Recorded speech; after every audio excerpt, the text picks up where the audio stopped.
வணக்கம் நண்பர்களே. நமது மலையேற்ற பயிற்சியின் 3வது காணொளி. இப்பொழுது நாம் இருப்பது 7வது மலையிலிருந்து இறங்கிக் கொண்டிருக்கிறோம். 7வது மலை முழுவதும் மழைக்காலங்களில் இப்படித்தான் இருக்கும். பாசிகள் படர்ந்த நிலையிலும் வழுக்குப்பாறை போன்ற நிலைகளும் தான் இருக்கும். இவ்வாறு இருக்கும் பட்சத்தில் நீங்கள் உங்கள் பாதத்தை முழுமையாக வைத்து மேலும் பின்புறம் சாய்ந்தவாறு நடக்க பழகிக் கொள்ளுங்கள். உங்களது முழங்கால் பகுதி லேசாக மடங்கியவாறே நடங்கள்.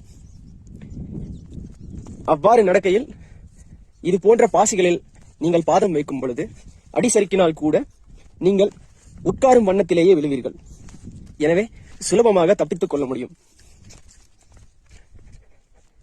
ஆகவே அடுத்த முறை நீங்கள் மலையேறும் பொழுது இது போன்று தாழ்வான பகுதிகள் நிறைந்த இடத்தில் பாதங்களை முழுமையாக இது போன்று வைத்து முழங்கால்களை லேசாக மடித்தவாறு பின்புறம் உங்கள் உடல் சாய்ந்தவாறு நடக்க வேண்டியது மிகவும் அவசியம். அப்படியே அடி சறுக்கினாலும் கூட நீங்கள் உட்கார்ந்தவாறே கீழ் சறுக்கி விழுவீர்கள். சுலபமாக எழுந்து விடலாம். எவ்வித அடியும் படாது.